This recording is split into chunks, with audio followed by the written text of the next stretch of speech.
School की किताबों से एक छोटी कहानी। तितली बनी परी।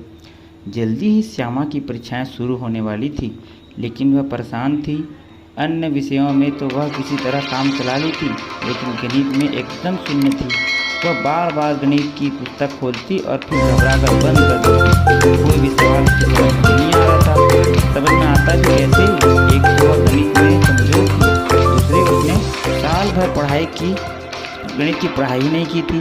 सच तो यह है कि सारा साल वह अधिकतर समय खेल कूद में और धमा चौकड़ी में बिता रही थी। उसके पिता समझाते थे कि बिटिया, खेलना कूदना अच्छी बात है, लेकिन सारा समय खेल कूद में बिताना ठीक नहीं। श्यामा उनकी सलाह की ओर कोई ध्यान न देती। उसकी माँ कहती, बेटी पढ़ लिख लो, इसी में भलाई है। तुम गणित में कमज़ोर हो, इसलिए उस पर ध्यान दो। श्यामा की माँ की बात को इस कान से सुनकर उस कान से टाल देती।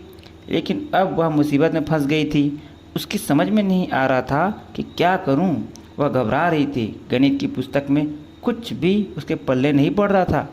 वह घर पर अकेली बैठी बैठी बार बार पुस्तक खोलती और बार बार उसे बंद कर देती। घर पर कोई नहीं था। पिता अपने ऑफिस गए थे और माँ बाजार गई हुई थी।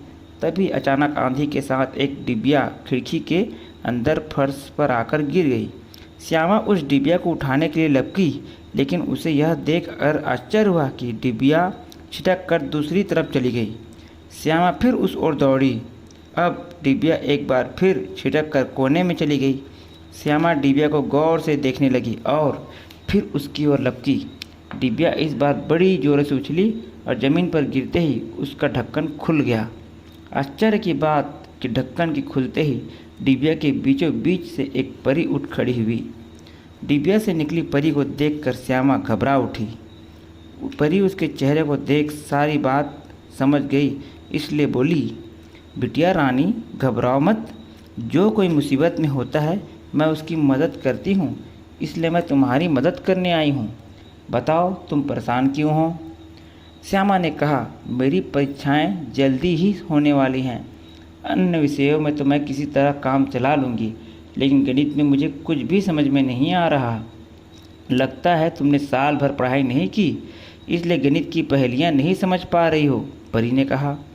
श्यामा बोली, जो कोई मुसीबत में होता है तुम उसकी मदद करती हो, इसलिए मेरी भी मदद करो ना। ज़रूर करूँगी, परी ने कहा, इसलिए तो यहाँ आई हूँ। बताओ कौन कौन से ज़रूरी प्रश्न हैं जो तुम्हारी परीक्षा में आ सकते हैं। इतना कहकर परी एक कुर्सी खींचकर श्यामा के सामने बैठ गई। श्यामा ने उसे प्रश्न बताए। परी बोली, ये तो ढेर सारे हैं, मेरे पास ज़्यादा समय नहीं है। थोड़े से समय में मैं भला तुम्हें इतने सारे प्रश्नों के उत्तर कैसे बता सकती हूँ।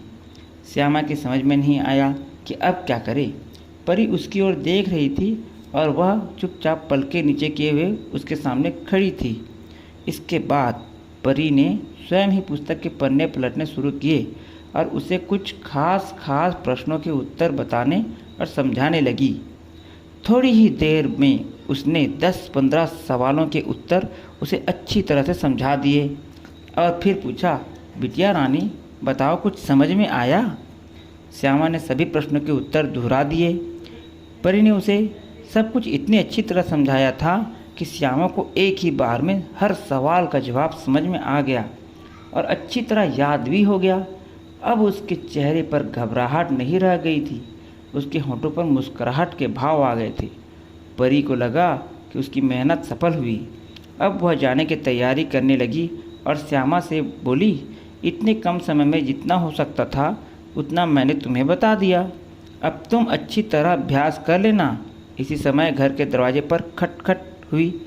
लगता है माँ आ गई, कहते हुए श्यामा दरवाजे की ओर लपकी।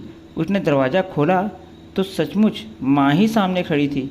माँ अंदर आई और श्यामा अपने कमरे की ओर मुड़ी, लेकिन अब वह परी नहीं थी। कुर्सी खाली थी, डिबिया भी खाली पड़ी थी।